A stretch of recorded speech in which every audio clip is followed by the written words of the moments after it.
Terima kasih Anda masih di program Rosi. Saat ini kita sedang berbincang di edisi Natal.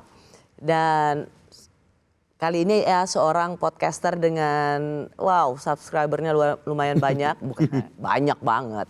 Dia punya panggung, tetapi ternyata saya bicara di bagian sebelumnya, ia punya tanggung jawab yang besar atas panggung yang dibangunnya. Saya bersama mantan pebasket, artis dan podcaster Denny Sumargo. Curhat Bang. Curhat Bang. Ini hari ini saya curhat sama Ibu Rosi ya. Curhat Bu Rosi. Semakin tinggi pohon pasti anginnya semakin banyak. Betul. Dan sebagai seorang yang punya pengaruh, Denny menurutku juga sama, kamu dipakai Tuhan untuk terus bisa membuat podcastmu itu punya purpose, punya tujuan yang baik. Nah pertanyaanku jadi gini Den, kadang-kadang aku kan kerja di media nih. Sebenarnya menurutmu jurnalisme masih perlu nggak ya?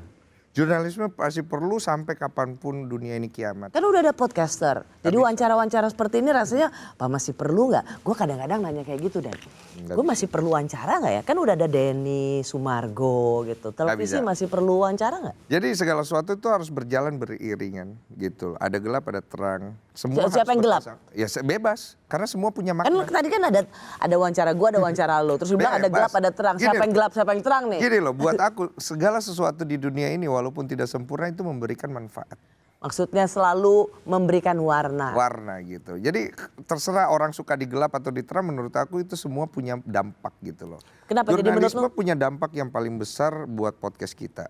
Podcast mungkin punya dampak untuk si jurnalisme itu sendiri. Karena mereka akhirnya berjalan beriringan. Ketika itu salah satu itu hilang, mungkin dia tidak akan menjadi lebih besar gitu.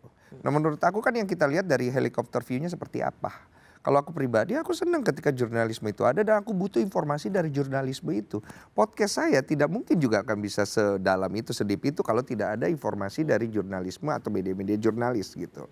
Dan menurut aku harus berjalan beriringan. Dan kalau ada orang yang berkata bahwa nggak perlu lagi ada jurnalisme, podcast itu udah cukup, menurut aku nggak sepakat sih. Kemarin kan kamu juga bisa lihat live TikTok dari netizen yang datang ke lapangan. Kenapa menurut kamu itu nggak cukup? Gini loh, kredibilitas daripada orang-orang itu kan masih tanda tanya. Sedangkan kredibilitas dari sebuah jurnalisme yang memiliki parameter yang berbeda. Untuk menjadi seorang jurnalis itu kan melewati penempaan dan proses yang tidak gampang. Bu Rosi sebelum duduk di sini kan juga pernah turun di lapangan. Mereka mengalami satu proses di mana menjadi seorang jurnalis itu ada yang namanya integritas yang harus dijaga. Ada sebuah kejujuran, ada sebuah ketulusan, ada penderitaan, ada berjibaku sampai akhirnya menjadi pimpretnya dari sebuah acara atau sebuah TV. Jadi bagaimana kita menyajikan sesuatu itu ya kalau misalnya mengandalkan semua orang bisa, tiktokers bisa, nggak ada jurnalis itu, nggak ada proses itu, nggak ada kejujuran, integritas itu yang akhirnya bisa dilihat jadi sebuah kredibilitas di masyarakat.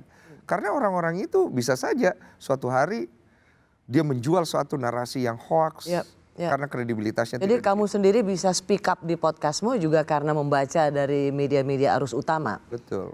Tidak melulu sekedar melihat dari sosial media? Enggak, karena kalau saya cuma melihat dari satu sisi, saya bisa terperangkap dengan sebuah narasi. Sosial media sekarang ini banyak sekali narasinya. Dan semua orang itu tidak melihat atau berliterasi. Mereka itu hanya melihat dari satu sisi. Kalau udah nggak suka semuanya gitu. Kayak ada FOMO-FOMO-nya. Kalau suka semuanya gitu. Tapi substansinya itu kadang-kadang menjadi kabur dan bias dan mereka nggak lihat. Nah aku nggak mau jadi bagian dari itu. Aku selalu melihatnya dari dua arah. Tapi POV-ku ini kadang-kadang tidak dipahami atau tidak nyampe ke mereka. Karena pada saat aku membuat sebuah podcast, sering banget aku menghadirkan satu narasumber. Mereka berpikir saya berpihak sama narasumber itu. Jadi kalau narasumber ini saya nggak hadirkan, nanti narasumber yang fans yang suka yang ini protes gitu. Kadang-kadang kalau ditanya sama saya, Mas Den kalau ngundang suka nggak dari both side? Oh senang banget, AdSense-nya banyak. Jujur saya emang gitu kan. Tapi kalau misalnya kita undang dari pihak ini, kadang-kadang pihak yang ini diundang belum tentu mau datang. Iya.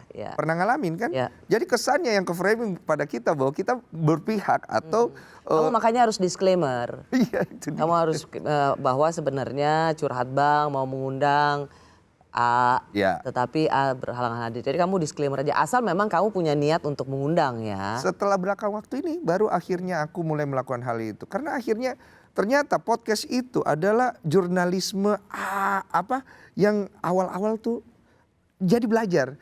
Sebenarnya podcaster itu harus belajar dari jurnalisme. Karena ada poin-poin yang memang harus kita lakukan seperti disclaimer tadi. Ya. Kemudian Apalagi kalau topiknya itu tentang pro dan kontra. Tentang satu kebijakan yang misalnya atau satu isu yang ada dari dua sisi. Contoh misalnya Ya. ijazah Pak Jokowi misalnya. Iya. Nah, nggak Asli bisa. apa enggak tuh ya? Hah? Apa? Asli apa enggak ya? Katanya saya boleh bertanya ya. Kalau menurut Mbak Rosi itu Menurut asli lo? apa enggak ya? Hah? Menurut lo? Waduh, saya speechless ya. Soalnya saya belum lihat aslinya. Waduh, fix lo. Udah main-main tepi jurang nih, curhat bang nih. Ya nggak apa-apa kan. Kita kan siap berangkat ke Solo. Asik.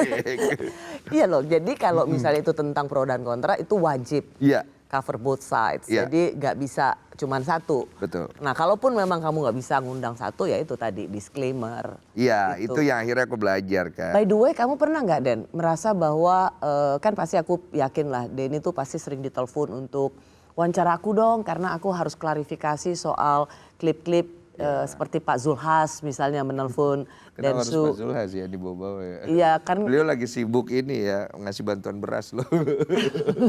Ya benar itu. Iya, aku nggak ngomong, aku kan cuma mau nanya berarti kan ini sebuah ilustrasi Denny itu sering dimintain bahwa aku mau diwawancara karena ada klip Harrison Ford kalau nggak salah waktu itu kan. Nggih. Nah itu Denny kan langsung Merespon respons gitu.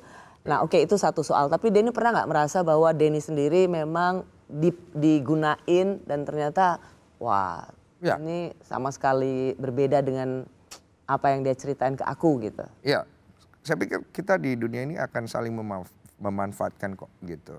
Tinggal masalahnya kita akan baru bisa menilai dia memanfaatkan kita untuk tujuan yang sesuai atau tidak kan. Karena akhirnya aku juga pribadi menyiapkan diriku untuk dengan resiko bahwa saya ada kemungkinan dimanfaatkan untuk sesuatu yang tidak baik gitu. Dan saya membuka pintu argumentasi atau kemudian siap untuk gentle menghadapi opini masyarakat tentang hal itu. Seperti waktu aku kemudian menerima Pak Zulhas untuk ngobrol atau Pak Menteri Kehutanan atau Ibu CRD atau siapapun lah ya, pejabat-pejabat yang memang isu politik yang cukup sensitif.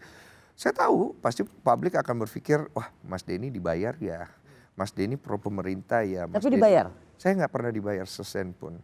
Saya pernah ditawarin untuk dibayar. Tapi saya bilang kalau saya dibayar siapa lagi yang punya kredibilitas lebih jauh untuk menjaga keseimbangan dari media untuk bisa mewawancarai dua belah pihak. Ya kan, Ibu Rosi kan di TV, nggak di podcast. Ya kan, biarkan saya di podcast ya punya kredibilitas juga gitu. Ya, ya. Karena buat saya kredibilitas itu jauh lebih tinggi daripada harga nilai mata uang. Jadi kalau saya bisa menjaga kredibilitas saya, mungkin suatu hari nanti dengan kredibilitas saya bisa membantu atau menyelamatkan nyawa orang. Atau banyak nyawa orang gitu loh. Jadi oleh karena itu saya selalu berkata apa adanya. Kan kamu sendiri bilang kan bisnisnya harus bisnis panjang. Iya. Dan bisnis panjang itu hanya bisa terjadi jika integritasnya terjaga. Betul.